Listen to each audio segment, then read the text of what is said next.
senang rasanya kita bisa ketemu lagi. Aku Selfie Sylvia.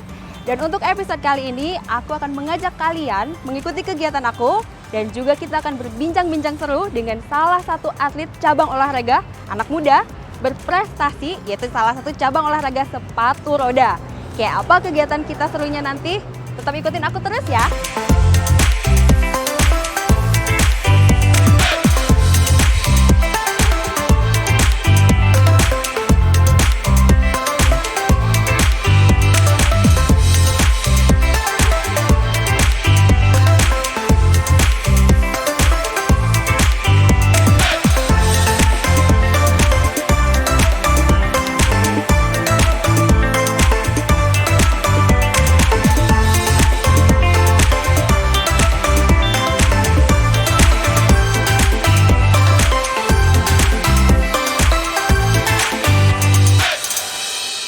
Hai guys, setelah tadi kita jalan-jalan, lihat-lihat sekeliling taman kota di Kota Bekasi ini, sesuai dengan yang tadi aku sampaikan, aku akan berbincang-bincang dengan beberapa tokoh, terutama dari DPRD Kota Bekasi, dan juga ada salah satu atlet cabang olahraga sepatu roda asal Kota Bekasi, masih muda dan juga berprestasi tentunya.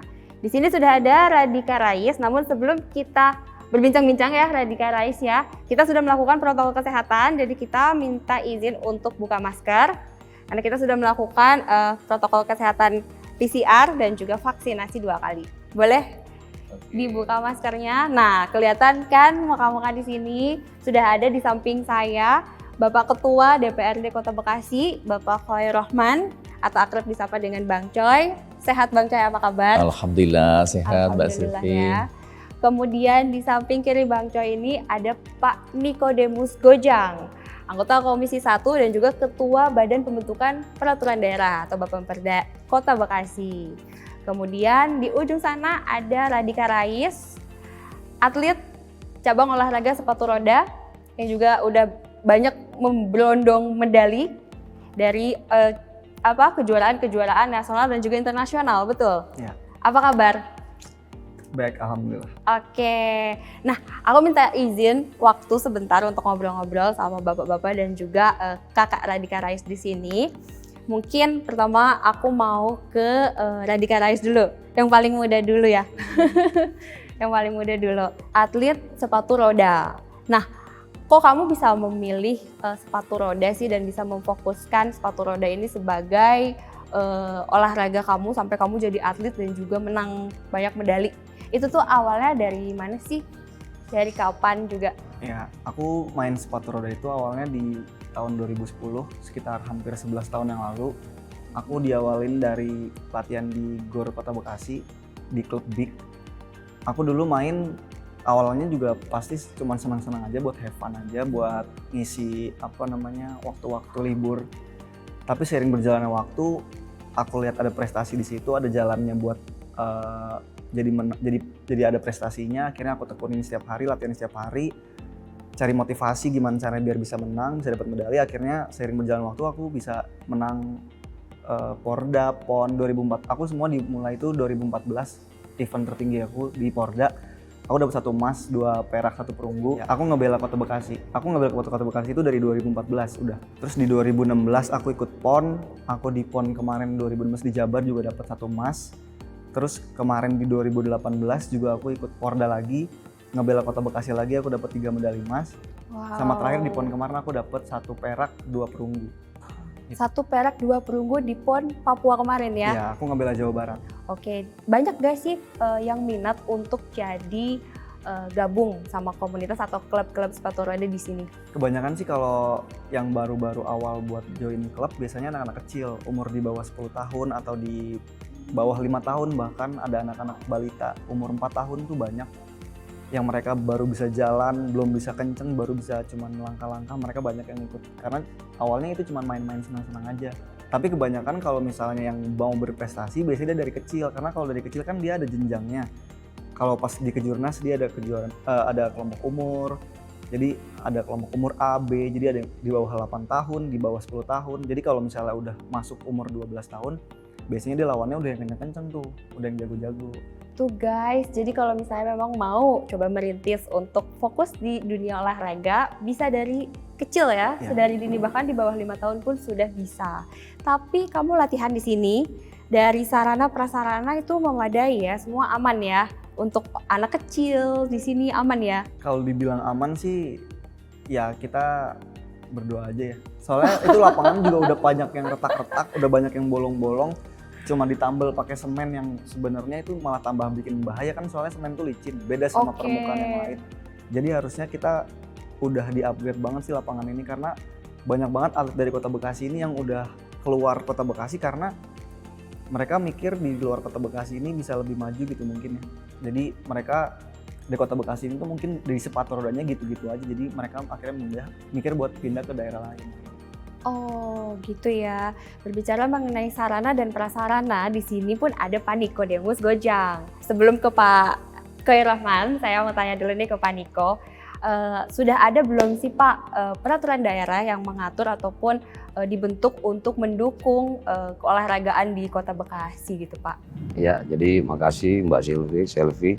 Ada, jadi kita punya peraturan daerah nomor 5 tahun 2019 itu tentang keolahragaan.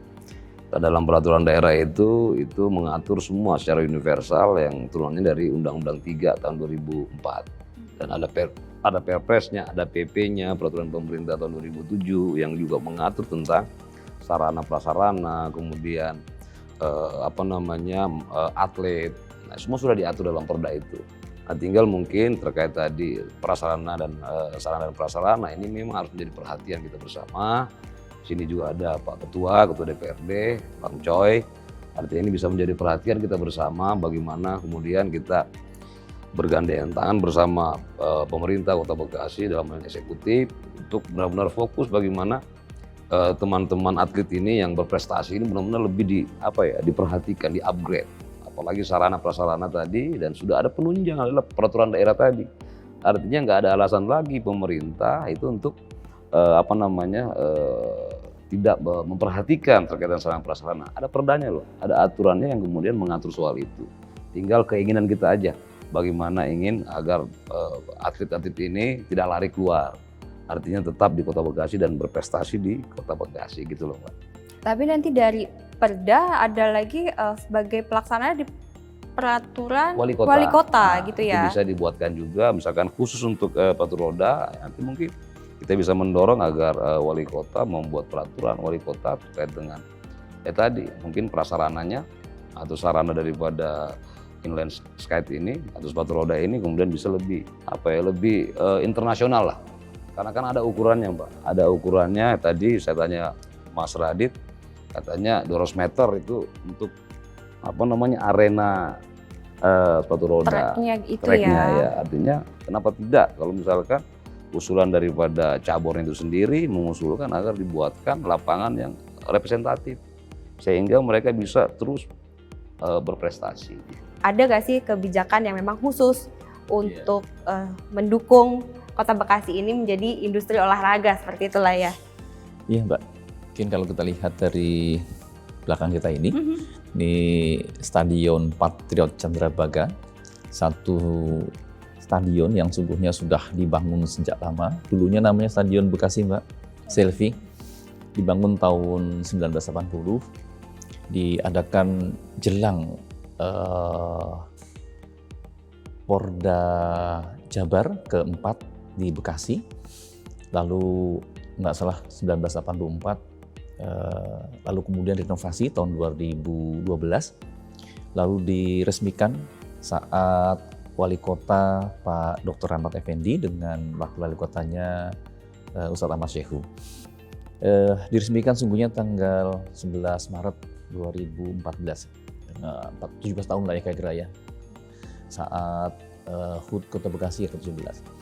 Ini kebanggaan masyarakat Kota Bekasi, ini megah dan hampir memiliki kapasitas 30.000, 450 miliar digunakan untuk bangun ini. Memang kalau kita lihat ini representatif untuk satu keberadaan stadion di Kota Bekasi karena sudah tarafnya internasional. Namun kembali kepada apa yang menjadi keluhan para atlet. Tentunya atlet yang selama ini menyumbang medali bagi Kota Bekasi memang harusnya dapat perhatian lebih. Karena olahraga salah satu dari sektor strategis yang dapat kita manfaatkan untuk menyalurkan energi para anak muda kita.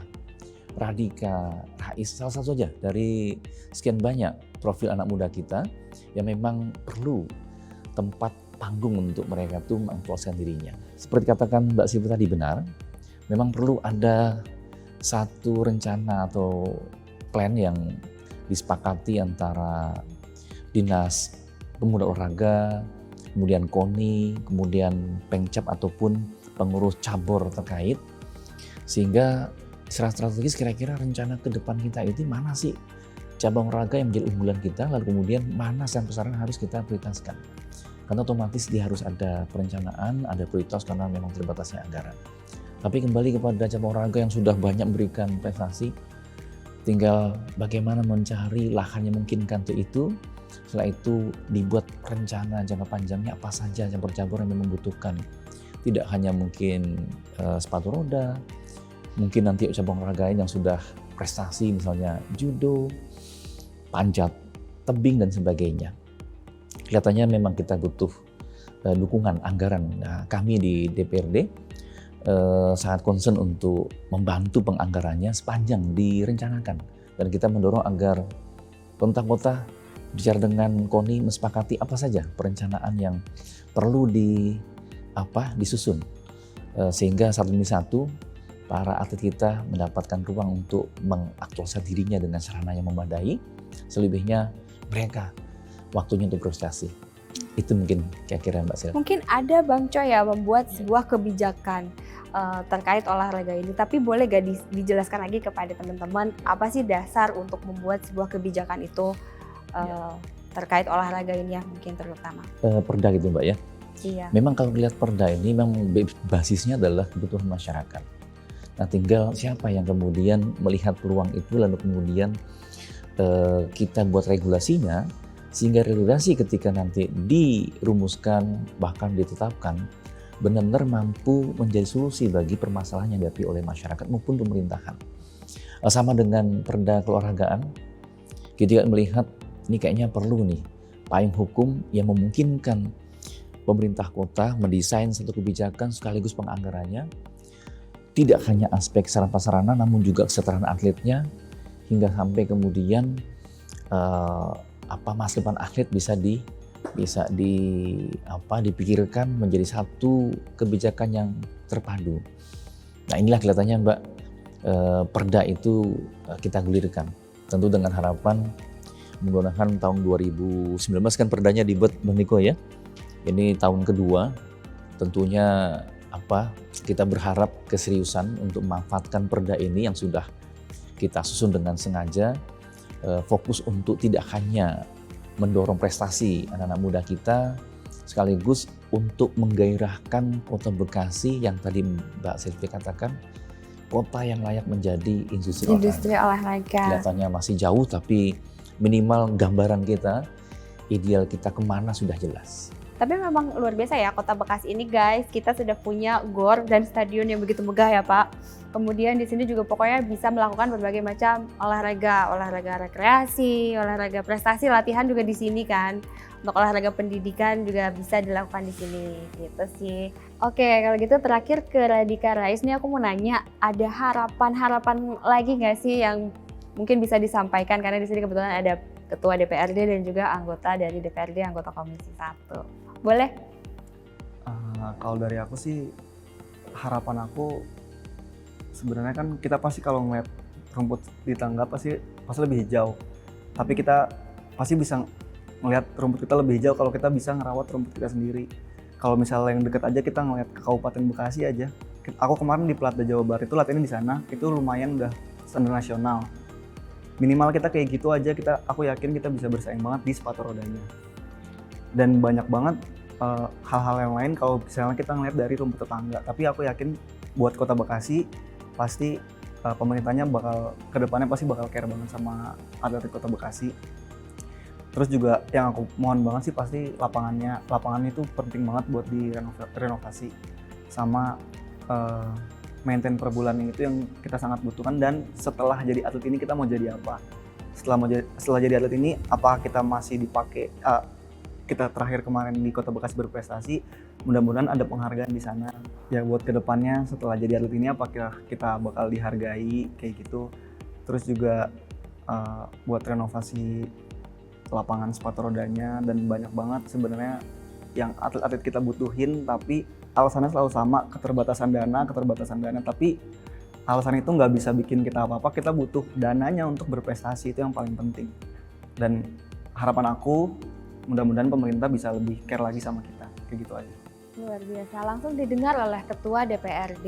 Bapak ada tanggapan, silahkan harapannya. Ya, jadi tadi saya katakan bahwa ini keluhan tidak hanya Mas Radit, tapi mungkin masih banyak atlet lain yang mengeluh terkait dengan sarana prasarana yang mungkin kurang memadai, dan ini menjadi masukan untuk kita DPRD sebagai perwakilan mereka di DPRD sana. Ini kita akan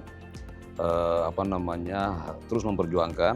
Mas Radit jangan pernah pesimis, tapi tetap optimis. Yang kita inginkan adalah bagaimana Radit dan atlet lainnya terus mengukir prestasi, tidak bisa memikirin yang itu. Nanti urusan kami yang kemudian nanti akan memperjuangkan itu, ya sama-sama berdoa sehingga apa yang dicita-citakan oleh atlet-atlet kita terkait dengan prestasi, menciptakan prestasi, dan kemudian ada ada penghargaan. Nah, itu harapan kami semua. Bagaimana nanti ketika sudah tidak produktif nanti tetap bisa menjalankan hidup, ya, karena ini bagian dari profesi. Artinya atlet ini adalah profesi.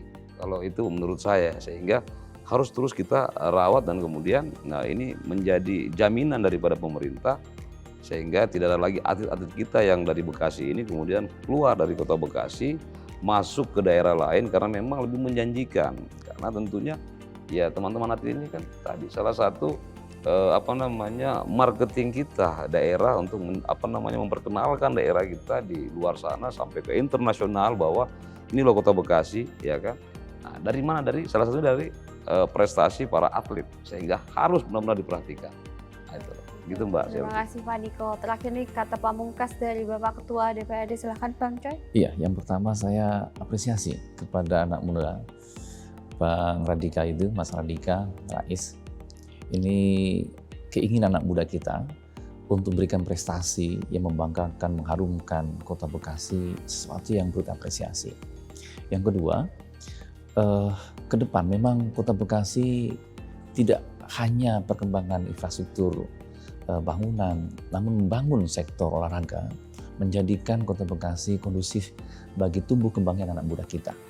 Kita berharap dengan perhatian serius menata kembali infrastruktur keolahragaan, sarana prasarana, pola pembinaan, sekaligus ruang untuk menumbuhkan prestasi anak muda kita dapat menjadi perhatian semua stakeholder, khususnya pemerintah, DPRD maupun para pihak lainnya. Sehingga Kota Bekasi mampu menghebatkan potensi anak muda kita. Kota Bekasi yang muda ini, kota yang mudah-mudahan nyaman bagi anak muda, nyaman bagi prestasi anak muda kita, kota yang sehat karena anak mudanya memang aktif menggunakan olahraga sebagai sarana untuk mengaktualisasikan dirinya, sekaligus menyalurkan energi positifnya, sehingga Kota Bekasi mudah-mudahan menjadi semakin hebat, semakin maju, semakin layak bagi pemuda kita. Demikian kira-kira Mbak. Makasih.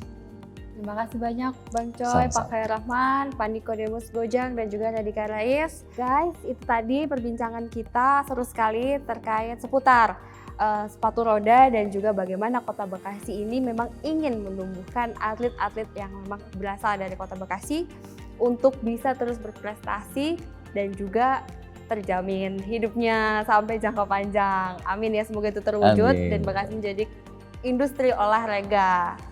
Seperti itu. Nah guys, jangan kemana-mana dulu, kita masih ada aktivitas lainnya. Nanti kita akan masih ngobrol-ngobrol juga dengan Pak Khair Rahman selaku Ketua DPRD Kota Bekasi seputar UMKM di Kota Bekasi. Nanti aku balik lagi ya, tetap ikuti ya guys.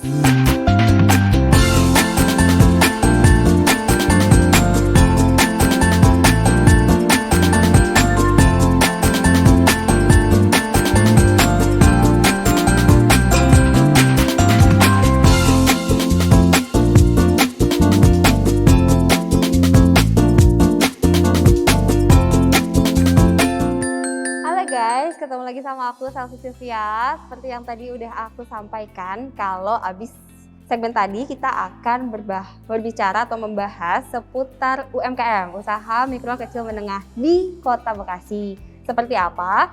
Nanti aku akan berbincang sama Bang Choi atau Pak Khairul-Rahman selaku Ketua DPRD Kota Bekasi.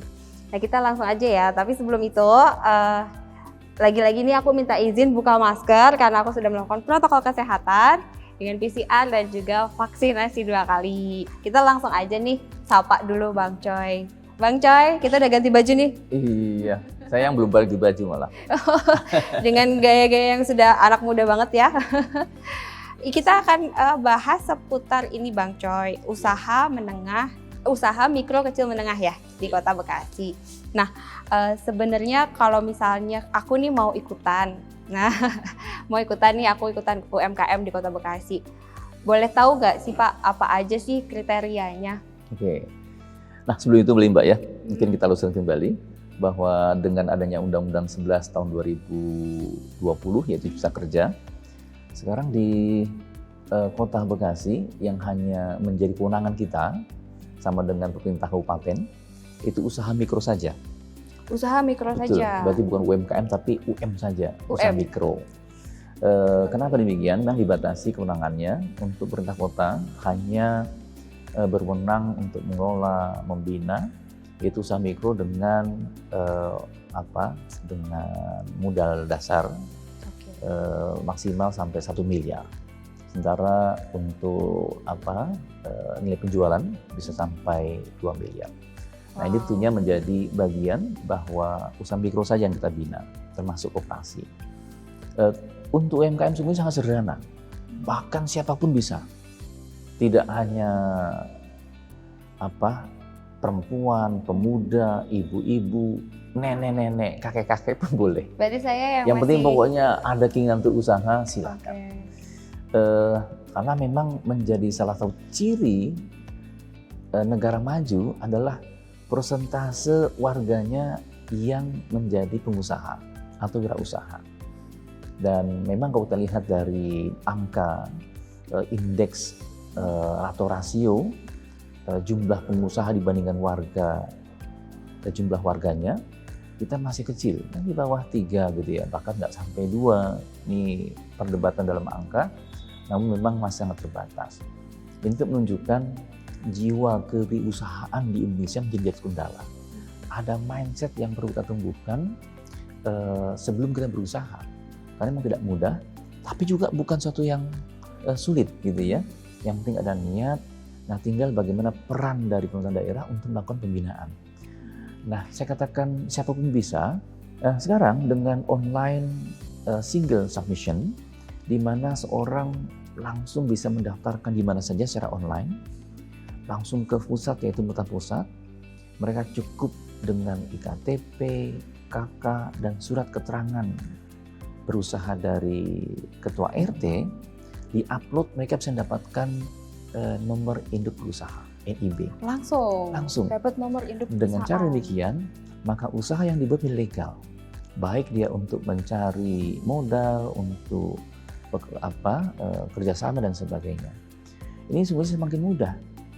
Ini kelihatannya menjadi salah satu titik kelebihan dari Undang-Undang Cipta Kerja yang sebagiannya mendapatkan banyak kritikan, tapi untuk bidang usaha mikro UMKM ini sangat positif. Nah, kembali ke Kota Bekasi, menariknya pasca pandemi ini justru tumbuh usaha-usaha mikro baru, di mana pandemi telah menumbangkan sebagian dari usaha warga, namun munculkan usaha baru. Dan yang menariknya lagi, hampir 95% itu ibu-ibu. Ibu-ibu. Ini bahasanya emak-emak gitu ya, power of emak-emak. Itu menarik sekali. Power of emak-emak. Power of emak-emak. Ternyata memang sensitivitas, adaptasi ibu-ibu untuk melihat peluang dan kebutuhan aktualnya gitu, karena mungkin harus membuat makanan besok hari gitu, sementara tidak ada dana, menyebabkan ibu-ibu yang paling merespon itu.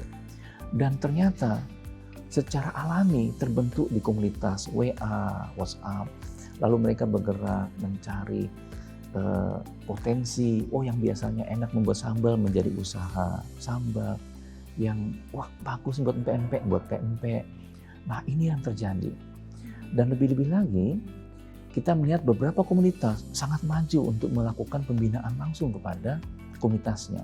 Kita Ini ada secara alami. pelatihan khusus ya Pak? Sama, di komunitas juga ada. Ada ya? Sekalipun Dinas Dinas Koperasi UMKM Kota Bekasi mengadakan pelatihan, baik pelatihan untuk marketingnya, kemasan dan sebagainya. Tapi saya melihat pemberdayaan masyarakat, di mana masyarakat berdaya dengan komunitas tersebut, mereka bahkan lebih kreatif. Mereka lebih aktif untuk mencari terobosan-terobosan, usaha, lalu kemudian mereka membuat kemasan-kemasan. Bahkan di beberapa tempat kami ketemu dengan sebutnya UKM Mart. Itu toko yang dibangun oleh UKM yang justru diberdayakan oleh forum komunikasi RW, ketua RW di Teluk Pucung. Ini salah satu contoh teladan katanya, yang baru hari ini, tadi pagi milad yang pertama, mereka setahun berhasil tidak hanya menggulirkan koperasi, namun juga UKM Mart, yaitu ada bangunan yang mereka menjadi galeri bagi produk-produk UMKM, usaha mikro tentunya, yang dibina oleh masing-masing RW, dikumpulkan, mereka menjadi galeri, bahkan dilengkapi dengan ada nutrition fact-nya, yaitu kemasan yang memberikan informasi berapa kalori setiap kemasan mengandung kalorinya, lalu kemudian apa nutrisi yang terkandung dalamnya, ada kalsium, ada karbohidrat, ada lemak dan sebagainya, sehingga produknya tersebut memiliki nilai jual, kredibilitasnya terbangunkan, dan daya saing yang bagus. Termasuk ada expired date-nya. Nah, kelihatannya memang kita membutuhkan satu upaya sungguh-sungguh, khususnya pemerintah daerah, untuk memfasilitasi, yaitu tampilnya UMKM Center. Satu tempat yang memungkinkan UMKM di Kota Bekasi tidak hanya diidentifikasikan, dikumpulkan datanya, ditampilkan profilingnya, sehingga produk-produk mereka dapat tampil, orang yang datang ke Kota Bekasi tahu di mana mendapatkan oleh-oleh Bekasi, khas Bekasi, sekaligus dibuat semacam portal, website yang mampu mempublikasikan secara online ataupun virtual. Wah, kayaknya banyak banget sekali ya. kesempatan Banyak banget yang ya, justru tumbuh di masa pandemi COVID ini. Iya. Tinggal tentunya produksi ini tidak mungkin bisa laku kalau tidak didorong konsumsinya. Siapa? Penggunanya harus dari kita-kita. Ya, Maka juga. kita berharap UMKM ini tidak saja tumbuh, namun juga diiringi dengan gerakan bersama menggunakan atau mengkonsumsi produk UMKM.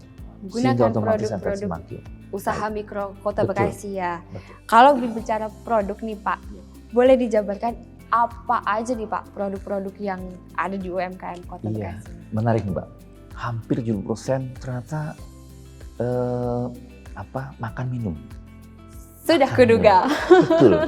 Sudah kuduga. Bisa kita iya. lihat Kota Bekasi yang memang terbatas lahannya ternyata menjadi salah satu magnet bagi pencinta makanan. Maka otomatis munculnya adalah industri makanan. Itu paling menjanjikan memang sepertinya Betul. ya. Bisa makanan kering, basah gitu ya. Itu yang pertama. Yang kedua adalah busana. Berbagai yang kedua busana. ya. Dengan berbagai produknya. Bisa hijab, kemudian ada apa namanya Mbak yang panjang itu? Pasmina. Pasmina, betul ya, Oh. pasmina. Belum lagi pakaian batik yang termodifikasi, batik Bekasi, Ada batik Bekasi Pak. ada batik Bekasi. Nah, ini juga Harus menarik, belajar nih. menarik sekali karena ada 12 pakem batik Bekasi, panjang lagi batik Bekasi. Tapi saya melihat ini semuanya harus dikelola dengan baik. Nah, produk unggulan ini memang masih mencari bentuknya, khususnya untuk diarahkan bagaimana produk-produk UMKM mendukung munculnya penguatan city branding Kota Bekasi sebagai kota kreatif. Karena rencana jangka panjang 2030 Kota Bekasi, kota kreatif bernuansa ihsan. Itu menjadi visi misi kita. Kota kreatif bernuansa ihsan. Betul. Target 2030. 30. Wih, Nah, disinilah kemudian mantap di kota kreatif. muncul pertanyaan, kalau emak-emak saja bisa berusaha, Apalagi, bagaimana anak-anak muda? apalagi yang muda-muda. Ini Betul. harusnya makin luar biasa. Hanya berbeda dengan emak-emak yang membuat komunitasnya semakin berkembang gitu ya. Anak muda kelihatannya lebih senang kolaborasi antar mereka. Jadi lebih banyak perkumpulan komunitas itu yang lebih kecil gitu ya, tapi lebih lincah, lebih agile. Lalu mereka juga penuh dengan kreativitas, inovasi. Di antara mereka ada bahkan membuat sebuah apps, aplikasi, di mana mereka itu mengcombine dengan apps tersebut kerjasama dengan para pedagang di pasar tradisional, maka warga bisa memesan menggunakan apps, produk yang diupdate harganya setiap hari, mereka memesan menggunakan tumbasin, lalu kemudian nanti di-delivery langsung ke pemesan dengan kualitas yang higienis, mereka kemas tapi diambil dari pasar tradisional dengan menarik, harga yang Pak. sama ketika itu masih belangko. Tapi memang ini perlu didorong, dikerjasamakan, perlu dukungan dari pemerintah daerah gitu ya. Belum lagi ada Bekasi Investment Forum juga sama, mengcombine antara crowdfunding, yaitu pendanaan kolektif menggunakan orang banyak, skala kecil gitu ya, nasabah-nasabah kecil dihimpun untuk biayai sebuah UMKM. Nah, kelihatannya para anak muda sekarang menjadi tulang punggung bagi munculnya ekonomi kreatif Kota Bekasi. Sehingga tidak hanya yang berlokal, namun yang memiliki aktivitas, ada mungkin kafe anak muda. Saya pun pernah ketemu dengan seorang anak muda yang dia tadinya intrapreneur, menjadi seorang pegawai, lalu kemudian dia ingin mengembangkan, mengaktualisasikan dirinya dengan entrepreneurship, lalu kemudian buat usaha. Salah satu di Galaxy, ada Teras Jahe. Ini salah satu tempat yang dikemas menjadi nongkrong anak muda. Ini masa pandemi dia menggunakan jahe karena memang dengan ada pandemi COVID ini justru malah orang mencari alternatif minuman khas lokal yang berbau herba gitu. Maka mereka tidak hanya jahe, kapulaga, ada sereh, ada kencur Itu gitu ya. anak muda ya Pak? Luar biasa. Kreatif Lalu dikemas loh. dengan berbagai makan ringan kayak misalnya pecel, kemudian singkong, ubi dan sebagainya. Tapi yang menarik adalah keberanian anak muda untuk mulai sesuatu yang baru. Kota Bekasi yang memang kota muda sangat cocok untuk menjadi tempat aktualisasi anak muda, tidak hanya di bidang tertentu tapi juga di bidang pengembangan usaha mikro. Nah, mudahan berbagai ruang yang ada di Kota Bekasi bisa dimanfaatkan anak muda untuk men-challenge usaha-usaha yang menunjukkan kreativitas mereka di dunia ekonomi ini. Oke, dari kebijakannya nih Pak untuk mendukung usaha mikro ini di Kota Bekasi dengan segitu banyaknya dukungan gitu ya, tapi diperkuat juga dengan kebijakan. Nah, adakah kebijakan yang sudah dikeluarkan oleh legislatif di DPRD ini untuk pelaku UMKM Kak, terutama untuk mendukung para pelaku UMKM ini Pak? Ya, yang paling dekat Mbak, sesudah munculnya Undang-Undang 11 tahun 2020 tentang Cipta Kerja, lalu muncul Peraturan Pemerintah Nomor 7 tahun 2021, itu tentang kemudahan, perlindungan dan pemberdayaan koperasi dan UMKM. Nah, Kota Bekasi dengan inisiatif DPRD, kita membuat namanya Perda Kota Bekasi sama Nomor 7 tahun 2001, itu tentang pembinaan, pemberdayaan, perlindungan, pengawasan koperasi dan usaha mikro. Nah, ini pun menjadi satu payung hukum, sekalipun baru 2001-nya, ini terkait dengan munculnya Undang-Undang Cipta Kerja, PP-nya muncul, kita buat perdanya, kita percepat. Ini sebagai sebuah dukungan DPRD, membuat sebuah regulasi yang mendorong pemerintah daerah tidak ragu-ragu lagi untuk menganggarkan, membuat regulasi turunan yang memungkinkan UMKM atau usaha mikro Kota Bekasi menjadi tulang punggung penguatan ekonomi di Kota Bekasi. Karena dengan cara demikian kita mampu memperkuat citra kota sebagai citra kota yang kreatif. Nah, UMKM mudahan akan menjadi warna sendiri Tidak hanya sektor macam-macam tentunya Mbak. Kita melihat ruang inilah yang kemudian bisa mengaktifasi warga untuk mendukung pertumbuhan ekonomi kota sekaligus menjadikan instrumen meningkatkan kesejahteraan dari masyarakat. Nah, mudah-mudahan Mbak, dengan Perda 7 tahun 2021 ini, di mana pemerintah tidak hanya melindungi namun juga mendorong, mengawasi, bahkan memberdayakan, sehingga UMKM menjadi pilar dari pertumbuhan kota, dan kota yang maju berbasis pertumbuhan UMKM mudah dapat diciptakan di Kota Bekasi. Boleh dijabarin lagi nggak Pak? Iya. Dukungan apa aja yang sudah diberikan oleh legislatif DPRD? Kami tentunya menjadi bagian daripada pemerintahan daerah, bagaimana kita mendorong tidak hanya regulasi yang memungkinkan percepatan penumbuhan usaha mikro dan koperasi, karena inilah ciri khas daripada ekonomi kerakyatan kita yang langsung menyerap angkatan kerja hampir 99% itu dari UMKM. Maka demikian strategisnya UMKM ini didukung dengan regulasi.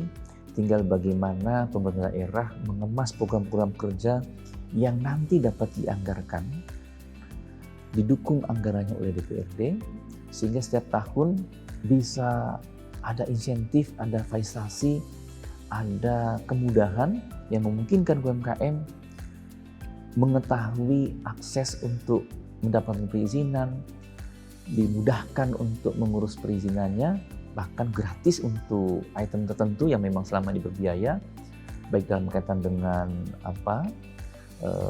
pengurusan PIRT, pengurusan nutrition pack atau sertifikasi halal maupun berbagai sertifikat yang lain, sehingga secara bertahap tidak hanya tumbuh secara masif UMKM Kota Bekasi, usaha mikro Kota Bekasi, namun juga munculnya produk-produk unggulan daerah, sehingga ketika disebut Kota Bekasi, apa olehnya langsung terbayang, oh makanan A, makanan B, oh ternyata akar kelapa yang selama ini biasa-biasa saja dikemas dengan rasa yang baru menjadi lain.